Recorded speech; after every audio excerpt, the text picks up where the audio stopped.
Muy bien, queridos amigos, sean todos bienvenidos nuevamente a una emisión de la Biblioteca Ufológica que hacemos como siempre con Sergio Sánchez Rodríguez. Sergio, ¿qué tal? ¿Cómo está todo por allá? Muy bien, muy contento de estar en un nuevo programa. Vamos a hablar hoy día, Sergio, de un libro publicado por nuestros amigos de Reediciones Anómalas, publicado en español por ellos.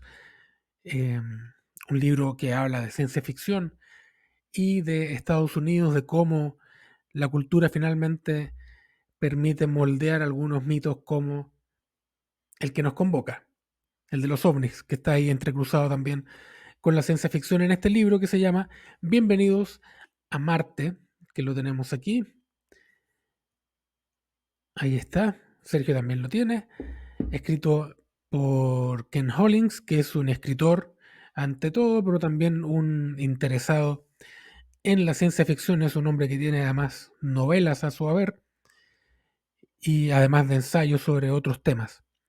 Escrito y publicado el año 2008 en inglés, traducido el año 2020 por Reediciones Anómalas en nuestro idioma. ¿Qué podemos decir, Sergio, de Ken Hollings? ¿Qué podemos decir de Bienvenidos a Marte, que tiene un subtítulo, una bajada, Fantasciencia en Estados Unidos entre 1947 y 1959? Ken Collins es un crítico cultural. Este libro tiene un ritmo así, yo diría, desbordante, debido a la gran cantidad de datos, reflexiones y de cruces que hace de distintos elementos de la cultura popular en los Estados Unidos en ese periodo crítico. Y ojo, yo diría que este es uno de los grandes ensayos que he leído últimamente, ¿eh? En materia de relaciones entre tecnología, sociedad y cultura. Eh, no es lo mismo, pero me recordó un poco a nuestro amigo Martin Kottmeyer, también por la profusión de datos y por el ritmo desbordante de asociaciones que se va haciendo entre distintos elementos de la gran trama. Entonces, lo que yo quería decir de este libro, ¿por qué es importante? Porque lo que nos está planteando, Bienvenidos a Marte, ¿no?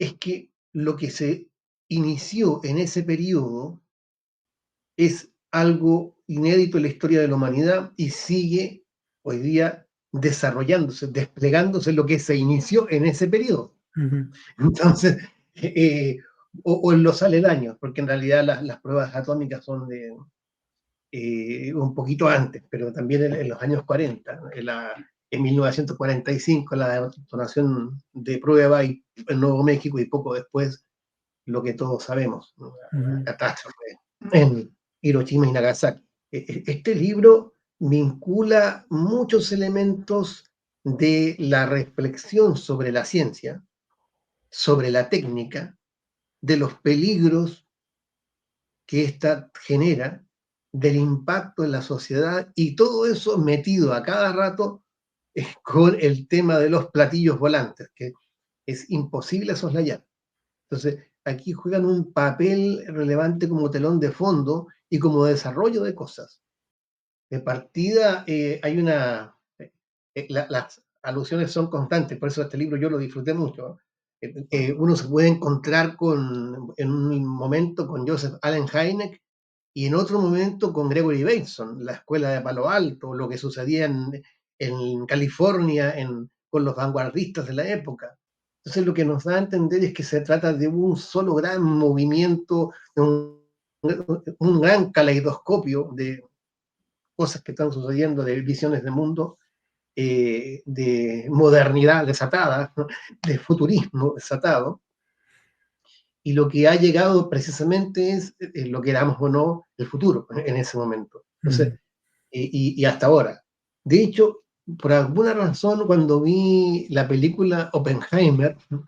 Y todas las cosas que allí se plantean, que yo la encontré una gran película porque va abriendo escenarios y perspectivas, me resultaba imposible olvidarme de este libro.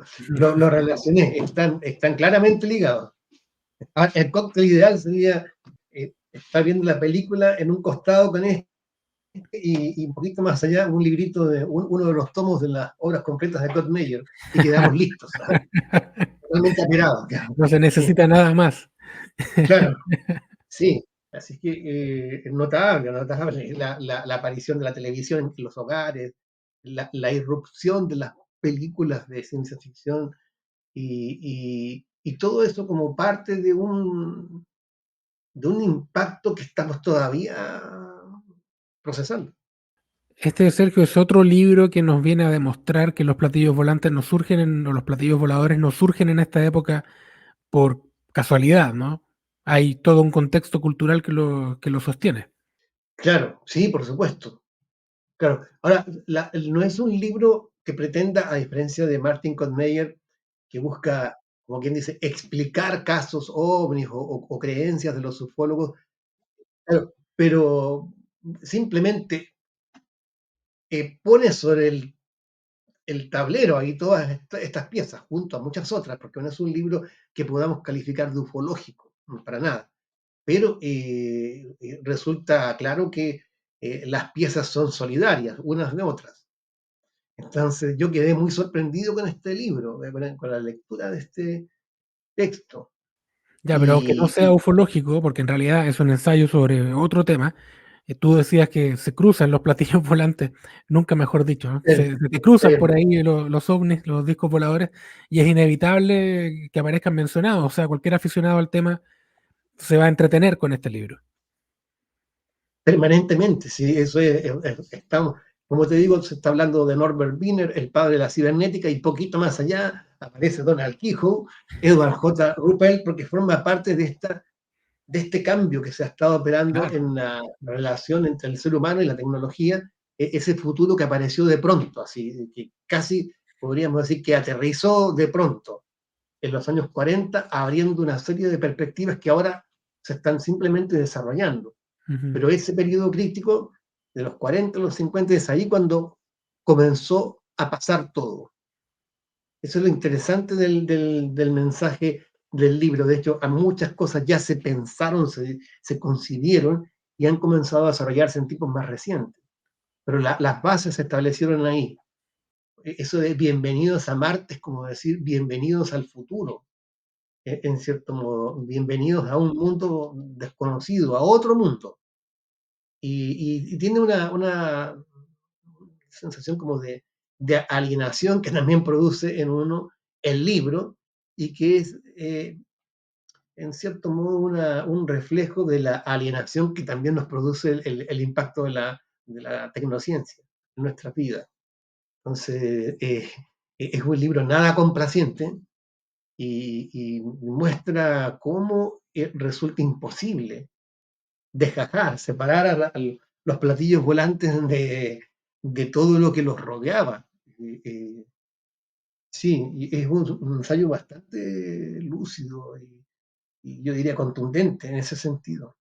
Y Sergio, bueno, el punto de partida, decías tú, son las bombas atómicas, pero se entrecruzan otras cosas también, me imagino, ¿no? Películas de ciencia ficción que fueron muy importantes en su momento.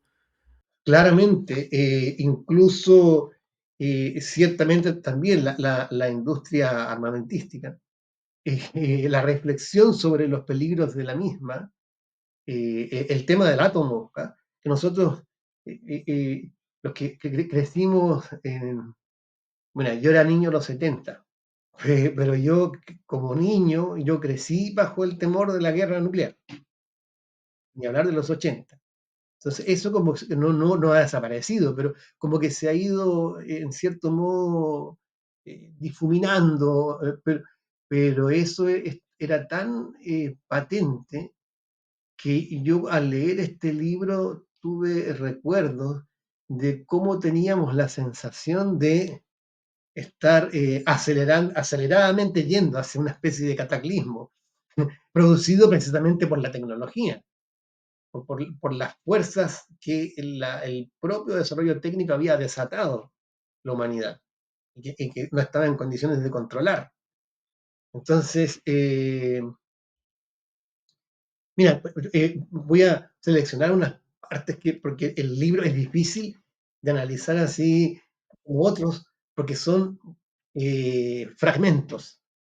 y como digo, en un ritmo frenético que tiene este texto.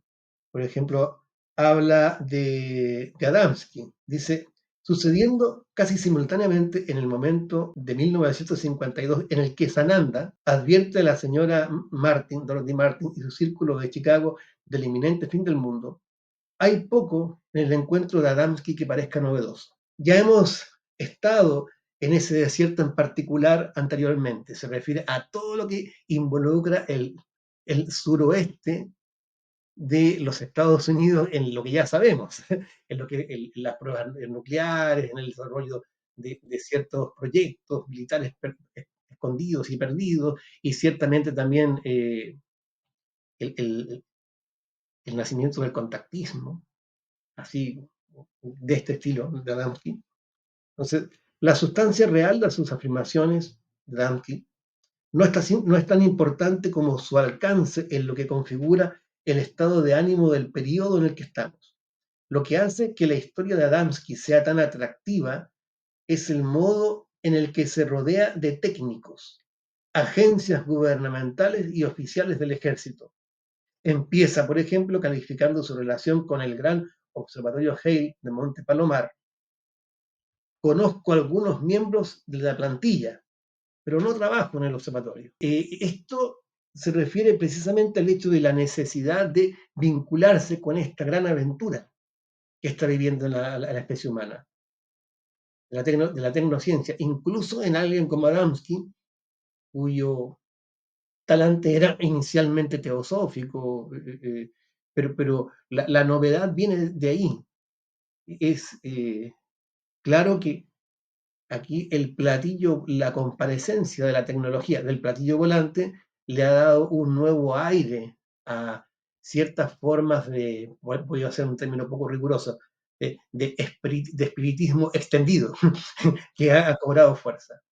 Y otra cosa importante a propósito de esto mismo es que el libro plantea que lejos de que este desarrollo técnico y científico vaya necesariamente a hacer desaparecer los fantasmas, los espectros o los espíritus, da como nuevas vías para que determinados contenidos de la imaginación humana se desplieguen y desarrollen. Así que no hay que ser tan...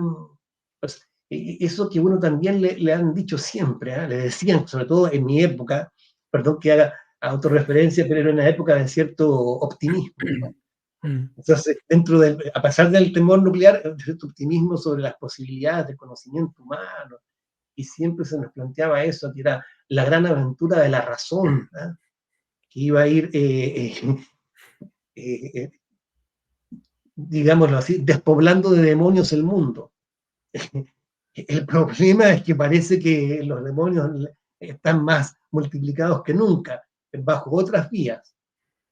Ese es al menos la sensación que tengo yo, y no sé si soy fiel al espíritu del libro, pero hay ciertas maneras en que un aspecto que podemos llamar metafísico del problema tecnológico tiende a expresarse. Así que ojo con ese aspecto. Y claro, aparece Edgar Hoover citado en los comienzos del FBI, las cuestiones de la CIA, MK Ultra y sus experimentos. Así es que hay mucho paño que cortar acá. ¿Crees tú que sea importante para los aficionados al tema ufológico entender estos primeros años del 47 en adelante, entenderlos, cómo decirlo, ponerlos en su contexto, ¿no? En este libro se habla, por ejemplo, del Sputnik, se habla de las revistas que se publicaban sobre temas tecnológicos, sobre temas, sobre las máquinas, ¿no? La mecánica popular, en las revistas para hombres donde se enseñaba a construir cositas, ¿no? Sí, Todo eso tiene que ver con un cierto ambiente que también empuja. Tú decías que era importante vincularse a la tecnología de los platillos volantes y no deja de ser curioso que en esta época los platillos volantes hayan sido de tuercas y tornillos, ¿no? No eran luces de plasma, no eran de rayos láser, eran de tuercas y tornillos porque era necesario que así fuera, ese era el espíritu de la época, ¿no? sí, sí no, efectivamente es la época crucial. y es bueno retornar a ella. ¿Mm? Es bueno hacer ciertos ejercicios de retrospección histórica para entender ese periodo que es clave en la formación de la ufología, Mm, en lo que nos concierne. Porque hay muchas cosas que se han construido, a mi juicio, de espaldas a este periodo y no dan una imagen o pierden toda conexión con el problema de los orígenes. Voy a dar un ejemplo que viene, yo creo que a cuento. La implicación de la Fuerza Aérea de los Estados Unidos en la investigación del tema de los platillos volantes surge precisamente a raíz de determinadas denuncias y la posibilidad de que exista una amenaza, ¿no? Se trata de eso, ¿no? De objetos bien concretos que se ven y que podrían constituir una amenaza, ya sea para Estados Unidos o para el planeta, en caso de tratarse de seres de otros mundos. claro. Es una cuestión de la radicalidad tremenda. ¿Por qué? Porque se supone que eso va de todas formas a decantar y a definirse. No, quizás no en un largo plazo. Completamente distinto de lo que ocurre ahora, en que hemos llegado a la etapa el fenómeno inacible, incognoscible, ¿eh? El fenómeno que no se puede definir y que puede estar permanentemente en un futuro que jamás llega. No tiene mucho que ver con lo que fue esta etapa. Y por eso que libros como este nos traen una especie como de baño de juventud con el problema. De hecho, con bastante agudeza, Hollings, que te golpea permanentemente con cosas de este estilo, de lo que voy a decir, comenta que en realidad ya pasado la década, con el impacto de las nuevas formas de comunicación, y ya la manera en que el ATIC, la Fuerza Aérea Estadounidense, recibía las denuncias de platillos volantes era bastante anacrónica. Era por teléfono, mediante telegramas, y comenta que una de las personas que advierte esto es Coral Lorenzen, cofundadora del APRO, que llegó Ujú, a ser la organización ufológica más extendida por el mundo. Aparecen claramente las distintas formas de ver el tema OVNI, que se llamaría después, entre el NICAP y el APRO. Y ciertamente Donald Quijo, el fundador del NICAP, aparece reiteradas veces acá.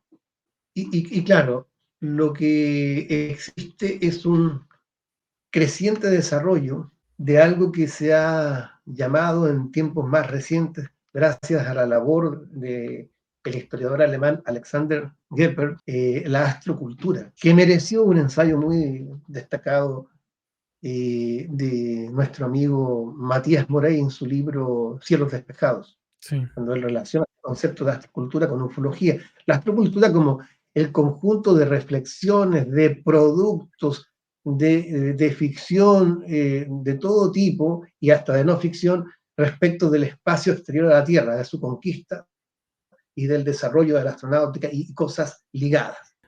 La portada, Sergio, del libro nos muestra también un elemento que también es determinante en esa época, ¿no? Que es la aparición de la televisión. Tú lo deslizaste en un momento, pero claro, marca un cambio radical en la cultura también.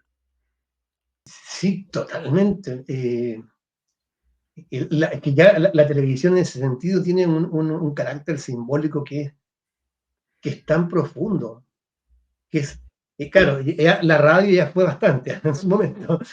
Recordemos todo lo que se ha hablado de los sucesos del 38, con la emisión de Orson Welles, todo lo que se ha dicho sobre ese tema, pero la televisión, yo recuerdo, incluso esto que voy a decir alguien puede comentar, ya salió este tipo con sus alusiones innecesarias, pero la pelota oficial del Mundial de Fútbol de México 1970 era la pelota Telstar, esa que una vez blanca con cascos negros. Ujú.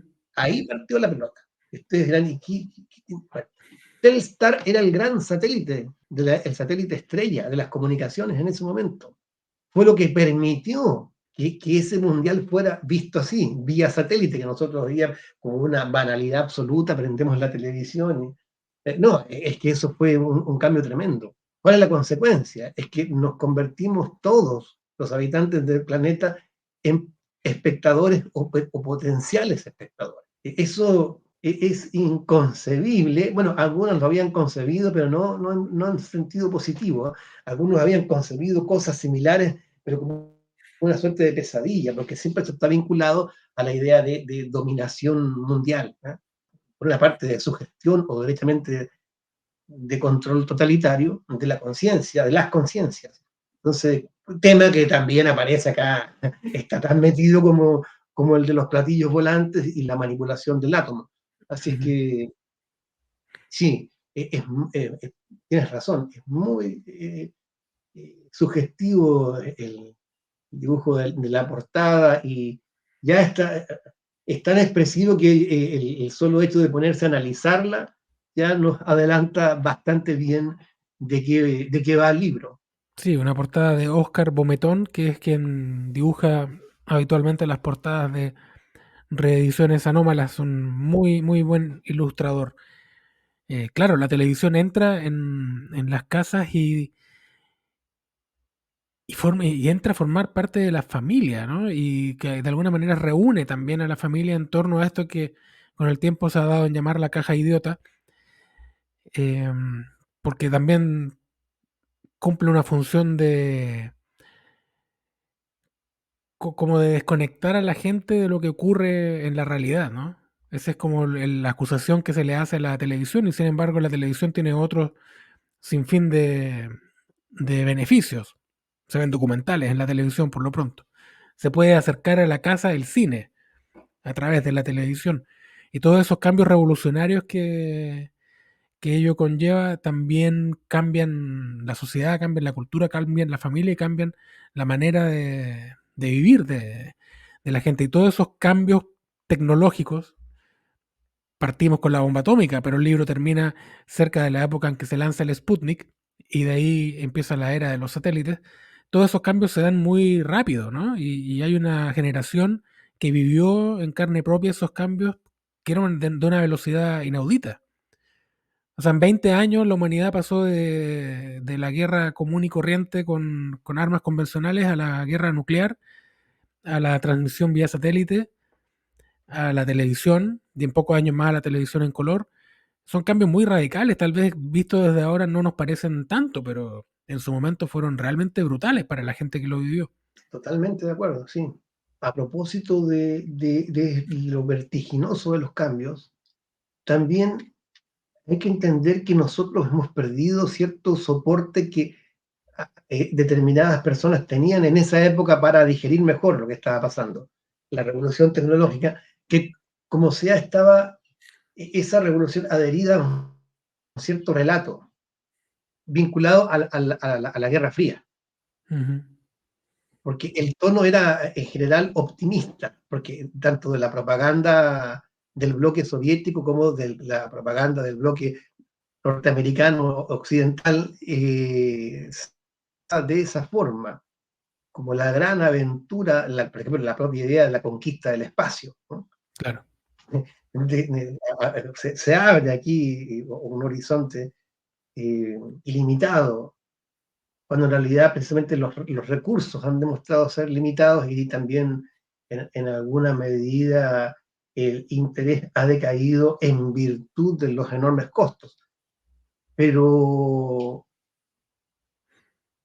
eh, existían estas grandes visiones.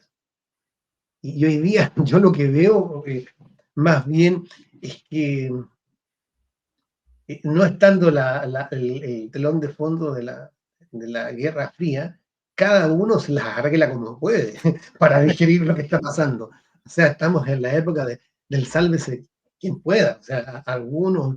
y aquí me acordé de algo, porque aquí el tono del libro tiene a veces aspectos un poco desoladores, otras veces con algún dejo de optimismo, pero no es muy complaciente con la, con el buen ánimo del lector, pero y yo siempre recuerdo eso que decía Humberto Eco frente a las cuestiones de la tecnología y pensando en esta época en particular, Ujú, eso de los apocalípticos y los integrados. Y eso uno lo ve hoy día siempre. ¿Eh?